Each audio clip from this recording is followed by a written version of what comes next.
Hi, Ted Padova here again.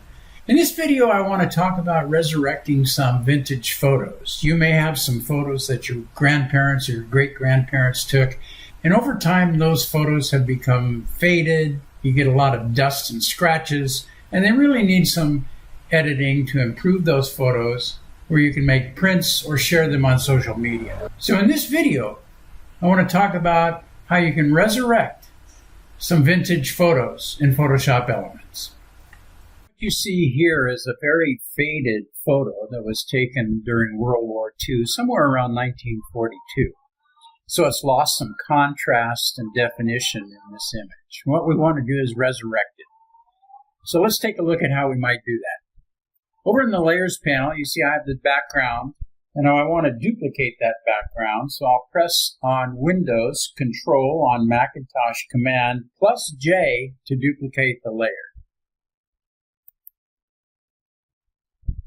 And then what I'm going to do is apply a blending mode. I'm going to choose the Multiply blending mode, and it will take all the black in one layer and add it to all the black in the other layer. And you can see that the image gets more data and it's darker. If I press Control or Command J again, I'll duplicate not only the layer, but also along with the blending mode. So Control, Command J, and you can see that now I've got even a darker layer. And I can adjust opacity on this. If I want to, I can just move this opacity slider down and get to the level that I want. Now you'll notice on the left side of this photo, it's a little bit lighter than the right side. So I'm going to apply a levels adjustment to the entire photo, and I'm going to come back and apply a levels adjustment to just one side. So what I'm going to do is go to my adjustment layers and choose levels. And in the levels dialog box, I'm going to move the points, the highlights and the shadows just to where the data begins. Then I'm going to move the midtone slider to adjust the midtones. And I'm looking out the left side of this. I want to make sure that I get that right, and then we'll take the dark side later. Okay, I'll close this. And what I'm going to do now is merge the levels adjustment with the top layer. So I'll hit Control or Command E. And now what I want to do is adjust levels on the right side of the image. So what I'm going to do is get my lasso tool and set up a feather amount of about 30 is okay. And I'll just lasso the right side of this image. With a feather, it won't be real obvious as to where this adjustment ends and begins. Once again, I'll go to my levels adjustment and choose levels. And again, I'll move the data points into the data. And we'll take the midtone slider, move that just a little bit. What I'm going to do is even out the right side of this image with the left side, like so. And at this point, I'm going to create a composite layer. To do that, I'm going to hold my Control, Alt, and Shift key on Windows. That would be Command, Option, Shift on the Macintosh, and press the E key. And I create a composite layer. And we just might call that composite, so we know what it is. Now, at this point, I want to add a little more contrast to this image. And I can do that in a variety of different ways. One way I like to do it is to apply a black and white filter to it. So let's go to the Enhance menu and choose Convert to Black and White. And in this Convert to Black and White dialog box, I'm going to come down to maybe Urban Snapshots.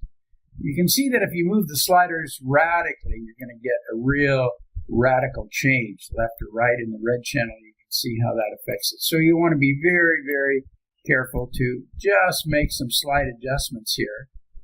You want to brighten that up just a little bit on each one of the channels. And then what I want to do is add contrast, and I do that with my contrast slider down here. So I'm going to add a little more contrast and make this pop a little, and I'll click OK. Now it doesn't create another layer, so it's all applied to this composite layer here. And that's looking pretty good now as far as the brightness controls go. But the problem we have with vintage photos is you're going to find a lot of dust and scratches. So if I zoom in on this photo, you can see all these little artifacts, all these dust and scratches, and I want to remove those. So what I'm going to do is, on my composite layer, I'm going to apply a dust and scratches filter, and that's found under Filter, Noise, Dust and Scratches. And in the Dust and Scratches dialog box, you have to be very careful, because if I move this slider radically, you can see how that really affects the image. All the detail is lost. So you want to bring this slider down to like 2 or 3. I'm going to maybe give it a 3. You can see all those spots. If I were to zoom in on these areas, you can see those spots have disappeared. But we've also lost detail on the faces, so we have to apply this selectively. So I'm going to click OK, and the way to apply it selectively is to create a layer mask and bring out those areas of common tones where detail doesn't really matter. The way we do that is to create an inverted layer mask. So I'll press Alt on Windows, Option on the Mac, and click on the Add Layer Mask icon. And you can see it's black, meaning that all that blurring that I had on this image is now hidden. And the way I reveal it is to paint white in the mask. So first thing I'll do is get my zoom tool, or press Control Spacebar or Command Spacebar. I'm going to zoom in on my document. What I'm going to do is paint white in areas of this image where I need to have those spots removed. Okay?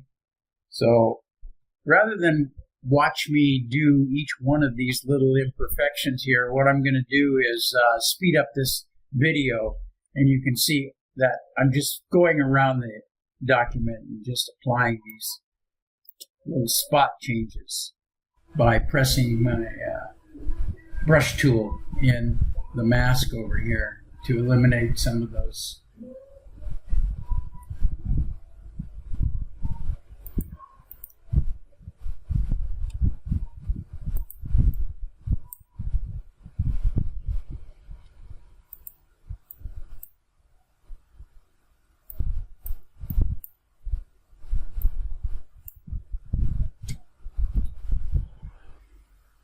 Okay, I have removed some of those dust and scratches from the photo, and now the last thing I want to do is apply a sepia effect.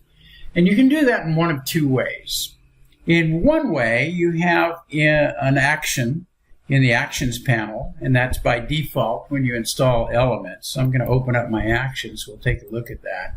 You can see that I have an action called Sepia Toning. I also have one called Sepia Toning with Grain, which you probably want to avoid. That it's not going to give you the result you want. I'm just going to choose Sepia Toning here, and I'll click the play button. And you can see that I've added a sepia effect here. That's one way of making the adjustment. The problem is that you can only apply sepia toning with one level of the sepia effect. Now there's another way to do this, and to show you that, I'm going to delete this layer, and I'm going to go once again to my layers panel over here, and what I'm going to do is create a composite layer. Again, that's Shift Alt Control or Command Option Shift on the Macintosh plus E to create the composite, and then I want to create a levels adjustment layer. So I'll click on my menu over here and choose Levels, and in the Levels dialog box, what I'm going to do is open up the Channels drop-down list here, and you can see that I have red, green, and blue. Now, to give you an idea what happens, if I remove red, I add cyan. If I remove green, I add magenta. And if I remove blue, I add yellow. So on the left side of the imaginary diagram here, you have RGB, and on the right side, CMY. Keep that in mind. So as you move the red slider left, you add more red. If you move it right, you add cyan. The green slider, you move left, you add green, and you move right, you add magenta. And on the blue slider, you move left and you add blue, and you move right, you add yellow. So the first thing I'm going to do is go to the red channel over here, and I'm going to change the mid-tone value to 1.5. We'll start with that. Then I'm going to go to the green channel, and I'm going to change that mid-tone value to 1.2. Then I'm going to go to the blue channel. Now blue, I'm going to go the opposite direction because I want to take away blue and add yellow. So what I'm going to do is go to a value less than 1.00. So I'm going to type in, let's say, 0.65. Now you can see if that's too much, you can make adjustments, or we can go over to the opacity slider and we can adjust opacity, which I'll do right now. Go over to my opacity slider, make an adjustment here, apply just the effect that you want.